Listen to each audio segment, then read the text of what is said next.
sicho tuliwaka 32 records nga Makaga Spice Diana nakola tuze ku releasing alimba lupya CEP tuze kubanjulia product yaffe empya jetugenda okubanga representing abo tukimanyi Spice Diana yomukwa abayimbi abatuyimbira music obulungi ate abali influential ennyo mu business companies nyingi zijja nga zaagala okupartneringa naye ekituuka ku promotional strategy okulaba nga products zaabwe zitambula ne ku guno omulundi yet again tusazeewo tubayite ab'amawulire mubeerewo nga twanjula ekipya olunaku olwaleero nze nno bwe njogera bwe nti about this leero tuli ku bya Buganda Kumbucha bannamawulire bannange sikyo tusigale tujja bayita nga tuna press conference endala about it but leero tuli ku Buganda Kumbucha for the third time I think in a row tufunye ekyokunywa ekirala tulinawo amata tulinawo amazzi ate twegasiddwako akokunywa akalungi akawoomu ka Buganda Kumbucha kale Spice ya Jose Mayo okogera muzikize ngenda kukkiriza omukulu oli Mike muto wange abeereko byayogera ya promotional manager wa Buganda Kumbucha atunyonyolemu about the product then why did they decide kubanga bapartneringa ne Spice then tugende kwada kale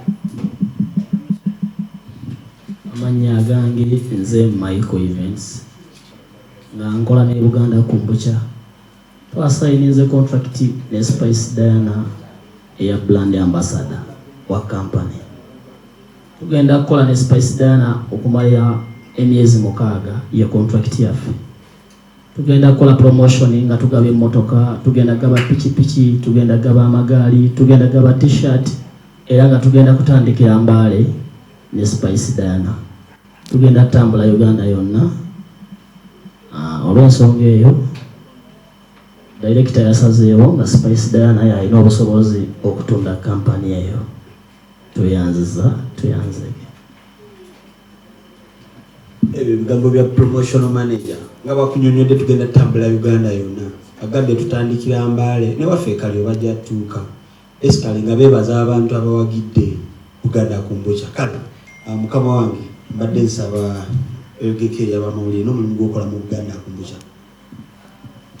Malamusizza nnyo bannamawulire mwebala okutuwa obudde ne mwefiiriza akadde ako ne mujja twegattire wamu nkisiimye nnyo nkisiimidde ddala wamu ne mwannyinaze Spice Diana weebala enkolagana ennungi gy'omaze okutonda wakati waffe njogera wakati wonna aba Buganda Kumbucha drink ekyokunywa nno ekisitudde enkundi mu kombucha atanakinywako tusooke tumusaasire naye kimutuukako obudde okunywa mwebale nnyo okubaawo tukkiriza director waffe akkiriza okubeera nti ekintu kinaakwatagane ne mwannyinaffe Spice Diana so ng'ate nammwe kwemuli okukyongera okukitumbula okusingako kwe tubadde tukimanyidde ng'era omwogeze y'akavaayo gwanyonyodde nti ebirawomu ebiri motoka piki TV sente nkalu buli kirungi ky'osuubira kigenda kubeera mu Buganda Kumbucha drink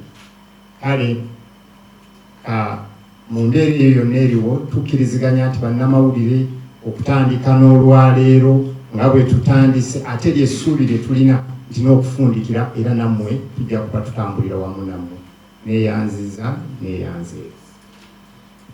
kale tweyanzeyo wakati waffe twatambudde ne mukama wange ng'era ye CEO oba gwe tuyita MD wa kampani ya Buganda Kumbucha bungi ku katale naye nja kwebaza mukama wange watuleeta ka Buganda kamaanyi webale nnyo webali edda mbadde nsabeeko ebigambo byogera olambulune ku ndagaano eno gye mutuuseeko gwe ne Spice Diana then tulyoke tufuna omuyimbi later on emizindalo gino gijjo be bamawulire balusewo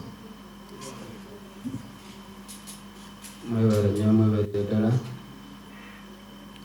nsiima nnyo bannamawulire nti bulijjo amanya agange nze Muhumuza Emmanuel nga nze CEO owa Buganda Kumbucha ekyokunywa eky'omulembe ekyokunywa ekiwumuza ebirowoozo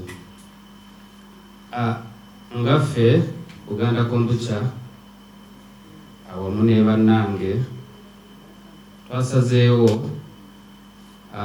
nenjagala kozesa Spice Diana nga brand ambassador agenda kukola ebintu ebyenjawulo. Tugenda kutambula Uganda yonna. Nasazeewo nti abawagizi baffe engeri gye batuwagidde ennyo ebbanga eddene naffe tubaddizeewo. Tutaddemuko emmotoka, bajaj boxers, obugaali, TVs, radios, awamu n'essente enkalu ezikunukiriza mu miliyoni 5. So tugenda kutambula ffenna ne Spice Diana. Endagaano yaffe egenda kuba ya myezi 6 emirambirira, naye si nti emyezi 6 gye gigenda okukomaawo. No, tuyinza okugira emiwinga ne tutambulira ddala. Endagaano noza so neyanziza nnyo neyanziike.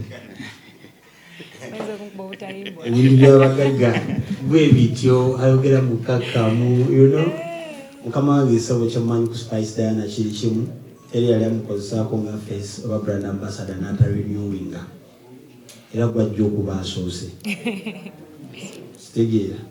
Kale, mukadde kano njagala tuwulire ebigambo okuva Spice Mami, one of the best divas we have in the country. Omu ku bayimbi abasinga endorsements mu ggwanga Uganda. Buli tujja ne wa Spice Diana, Fiji ebejjudde ebyokunywa, mazzi, mata, katugenda gattako kombucha. Katuwulire ebigambo ebiva wa Spice Diana ku ndagaano eno gye batuuseeko n'aba Buganda kombucha. Kale katono mulaga. Nga bwe mumanyi nti bagiyita Buganda kombucha drink, banange mbadde neerabidde baffe Ssaabasajja Kabaka Wangale. Abali wano mwenna muli basoga olugalo lwa Ssaabasajja. Kale Spice Mami. Neyanziike. Okusookera ddala balamusiza mwenna. Good afternoon. Ndowooza tuli mu afternoon, right? So njagala obeebaza mwenna basobodde okujja. Lunaku lulungi nnyo. It's a beautiful day. It's a winning day. Era nga mwenna abasobodde okwerekereza byonna bibadde mukola ne mujja okutwegattako beebaza nnyo.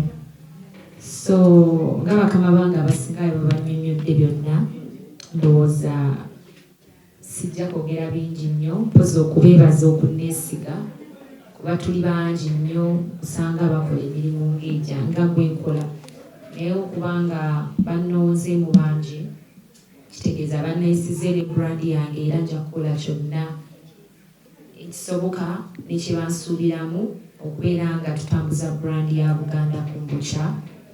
Wangi gye mpise era si gwe mulundi okusosa okukolagana ne Buganda kombucha.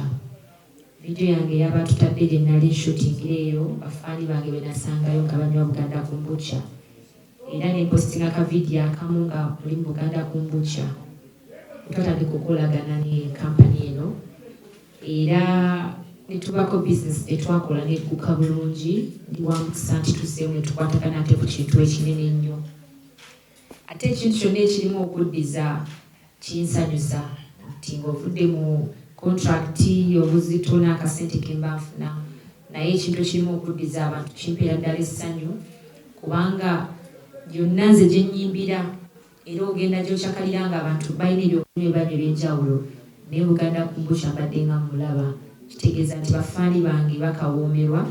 So ndi wa mukisa okubanga ate ngenda kubanga nnyongero kibatuusaako byonna gye naaba tutambulidde. Tulina promotion ejja mu bbanga ttono nnyo eritaweza omwezi nga bwe bannyonnyodde tugenda kubanga tutambula mu bitundu ebyenjawulo mu Uganda yonna. Tulina almost ebivulu 16 n'okusoba, era ndowooza buli district tujja kutuukayo.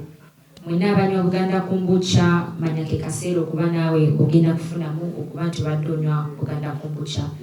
Abadde tannaba kumumanyaako njagala omunoonyerezeeko era naawe mwettanire otandike okuba ng'onywa kubanga abawanguzi tugenda bafuna gy'okoma okunywa gy'okubeera nga ate oyongera okuba omuwanguzi.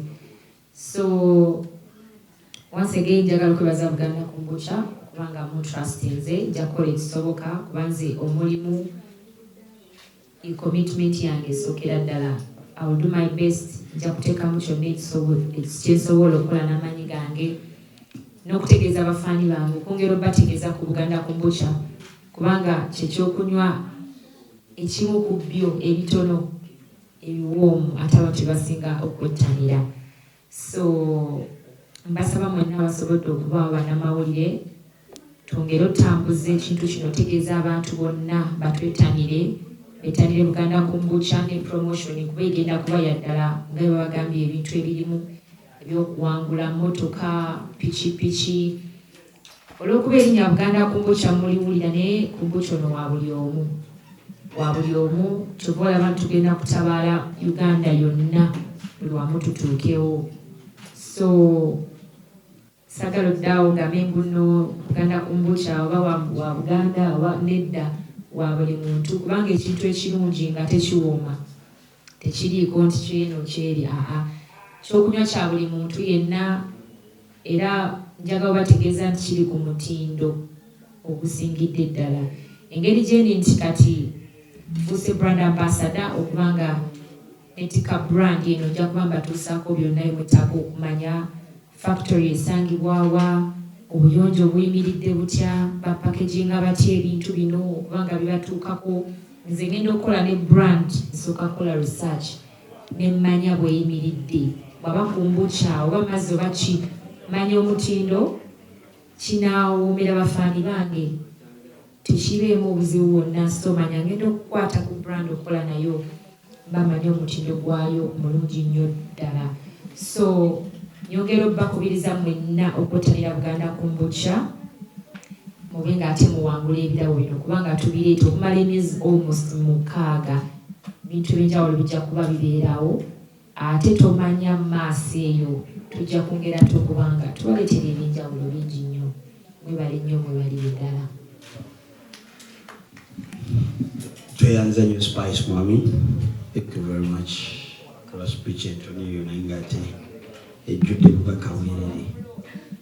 Abamawulire tutera okubeera nekyetuyita session ya one-on-one abanagyetaaga Spice kansubire woli. Secondly, tubeera ne Q&A. Tubuuza ebibuuzo nga bigenda either gy'oli between the two parties, eri ambassador then ababa baleese deal. Badde nsaba Mukama wange okkirize bano abantu bakubuzeeyo ekibuuzo baba bakirina oba Spice Diana ku ndagaano eno ku brand ya Buganda Kombucha. The Spice ajja beera fine okubiddamu obulungi because she represents the brand, right? Kale awalinayo ekibuuzo okwa-identifyinga mu balala ojja tunyonnyola amanyago kyokolera probably olyoka obuuza ekibuuzo. Tutandikirawo.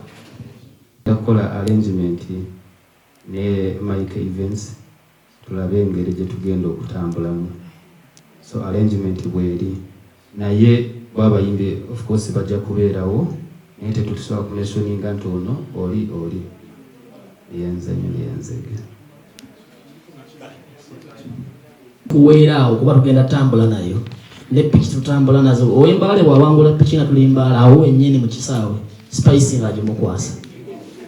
Ekitobe kiri kano ka Buganda Kombucha temwerabira okukanywerako okukanywa nga muwuliza ku EP gye tulina mu ggwanga.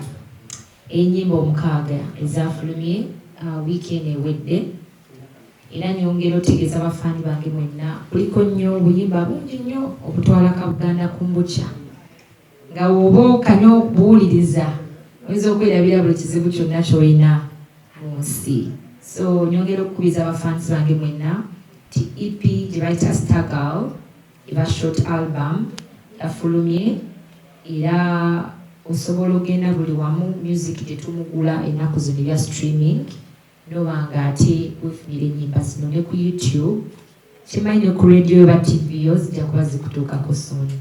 Wiiki eno tugenda kuba tuta video esookera ddala ku EP. bagirindirire sirishuwa naye bagirindirire egenda kubanga efuluma so byebyo kuva ewange tuyinza obutafuna one on one so njagadde okuggumiza ekyo n'okwebaza bonna abasobola okubaawo ku lunaku olwa wiiki ewedde badde sinafuna mukisa kubeebaza era nga ne Buganda Kombucha yaliyo y'omu ku baaliyo kampani ne kampani ez'enjawulo benkola nabo ne besikula nabo nenga mikwano gyange n'abayimbi bonna abaawonarenga my invitation ne bajja n'okwebaza Katikkiro wa Buganda naye okwesitula n'abate ng'ajja omukolo ogw'amaanyi ogwayugumiza eggwanga negwogeza n'abamu naye ng'ebiseera ebisinga ebintu ebinene byo bijja n'embeera so njagala okwebaza buli muntu yenna eyajja n'afuula omukolo ogwo ogw'amaanyi mwebale nnyo mwebalire ddala temujjanga okwo